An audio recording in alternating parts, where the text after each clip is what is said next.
Wherever you find people, at home or at the office, you'll find conflict.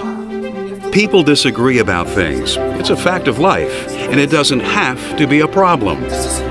In a workplace, conflicts that are handled appropriately can be a source of innovation and positive change, both for employees and the companies they work for. But when conflicts go unresolved, they can raise stress levels, interfere with business, and even lead to physical violence. To prevent this, human resource professionals have developed an effective conflict resolution process that employees can use to help find lasting solutions to disagreements on the job. This thing isn't working again. In this program, we'll discuss different types of conflict you may encounter in the office, the practices you should follow to resolve conflict, and what to do if conflict threatens to get out of control. Out of the way.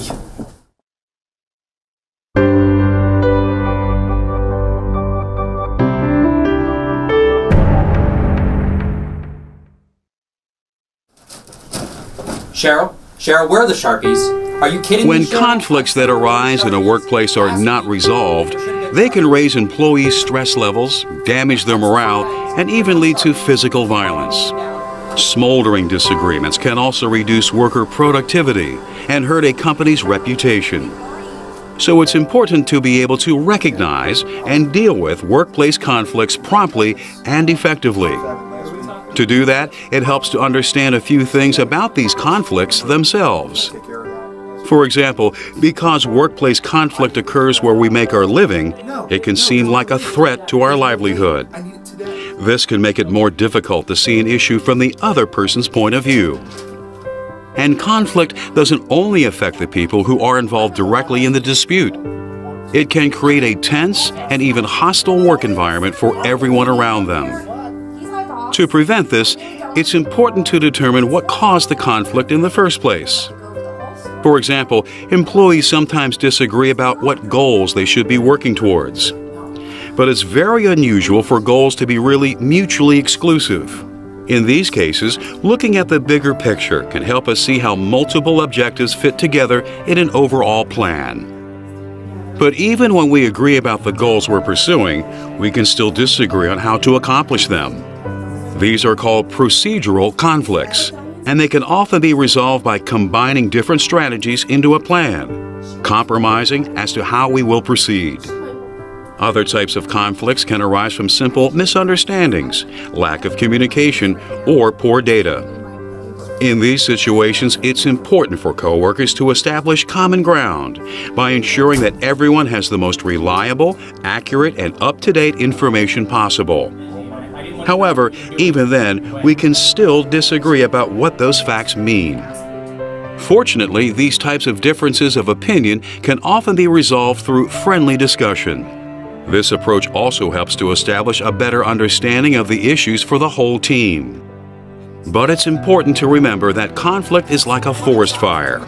If you don't extinguish it completely, one spark can make it flare up again. So any solution to a conflict has to work for everyone who is involved. Because if one party is dissatisfied, the issue really hasn't been resolved.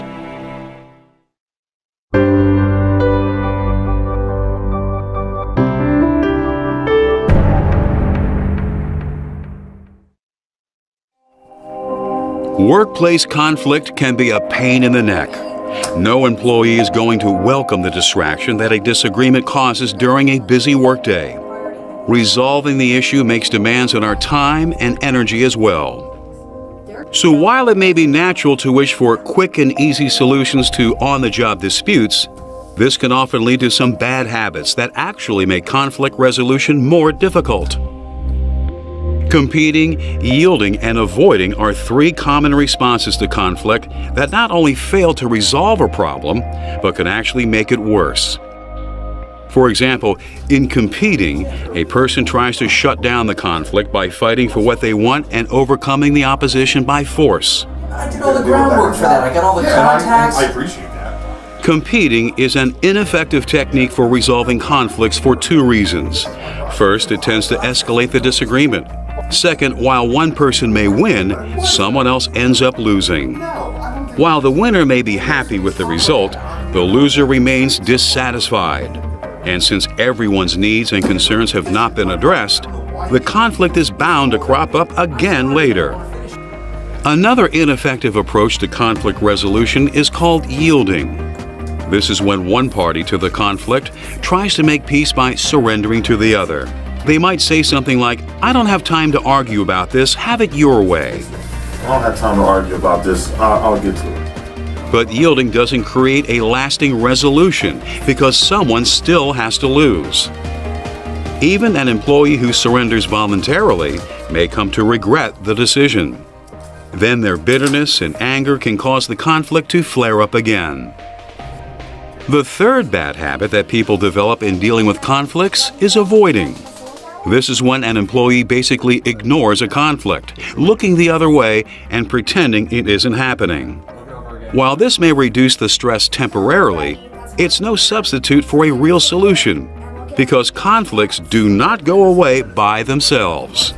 I'm sorry. I can't believe you're doing this. You have to put the file in here. Instead of resolving a conflict, competing, yielding, and avoiding just delay when a real effort must be made to solve the problem. And it's important to remember that typically the longer the resolution is delayed, the more a conflict escalates, increasing both the bitterness of the dispute and the possibility that it will lead to violence.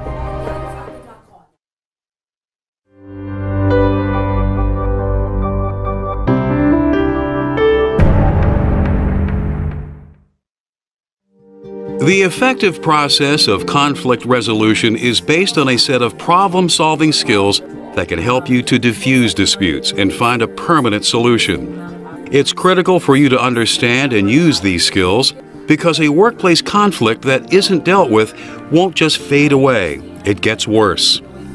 And as we've discussed, unresolved conflicts can interfere with business, damage employee morale, and drive down productivity. The longer these situations go unresolved, the more likely they are to lead to workplace violence as well. It's also important to understand that no resolution is possible when the parties to a conflict stay in their own corners. We all have to work together to solve the problem. This is called collaboration. Remember, I gave it to you to make sure that that's the way. Collaboration requires us to let go of the "I'm right, you're wrong" mindset, as well as any anger the disagreement has caused. Letting emotions drive your behavior will only make it harder to reach out to others and find a solution. It helps to take a step back and look at the big picture. Remember that you're all professionals working towards overcoming a challenge for the good of the company and for yourselves. All of the people who are involved need to communicate, to explain their positions and find some common ground. While you should be assertive about your own needs and concerns, you also need to consider those of the other people who are involved. So be prepared to compromise. Weigh your priorities and decide where you can give a little to get a little. Negotiating these trade-offs can be the most time and effort-intensive part of the conflict resolution process.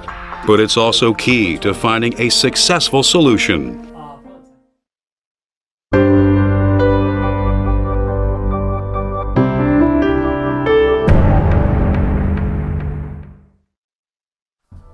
Sometimes conflict can get very intense very quickly. In these cases, it can outrun people's ability to respond to it peacefully. Tempers fray, emotions run high, and suddenly a violent clash seems imminent. These situations are called confrontations, and they require special handling. If a conflict causes you to become involved in a confrontation with a coworker, there are a number of things you can do to help diffuse the situation. First, remain calm. Breathe normally. Becoming excited or emotional will only escalate things. Do not raise your voice or shout. There, I don't have to do anything to tell me to calm down. Even if the other person is getting loud, you should continue to speak quietly. Explain to them that you want to understand their point of view, and ask them to explain their concerns. Then, let them speak. Don't interrupt. Don't disagree or be judgmental. When they're finished, show that you understand by restating their position in your own words. Phrase what you say using the words "I" and "we" instead of "you" whenever possible. Statements using you can sound like accusations and may put the other person on the defensive. Don't fidget or make fists. Don't cross your arms. Keep them low in a non-threatening position. Try to stay at least 5 feet away from the other person. Avoid physical contact. If the other person pushes or tries to hit you, just walk away. Pushing or hitting them back will only intensify the confrontation. If the other person grabs you, try to break free and get away. If you can't get away, call for help. There's usually someone nearby who can assist you. Do not allow yourself to get drawn into a fight. You could be seriously injured, face disciplinary action from your employer, or be arrested for assault. You can even be sued by the person you were fighting with, no matter who started it.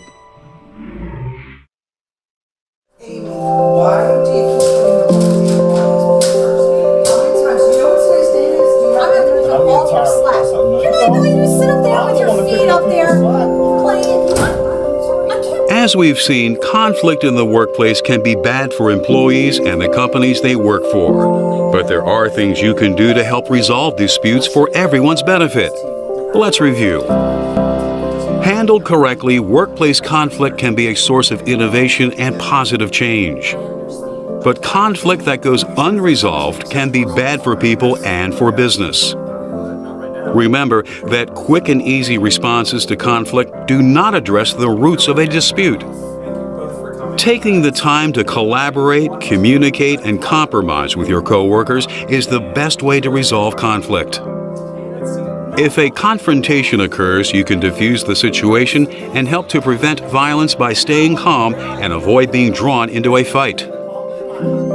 Now that you understand the problems that conflict can create and know how to find lasting solutions to any disputes that do arise, you can help make your office more pleasant and productive for everyone, every day.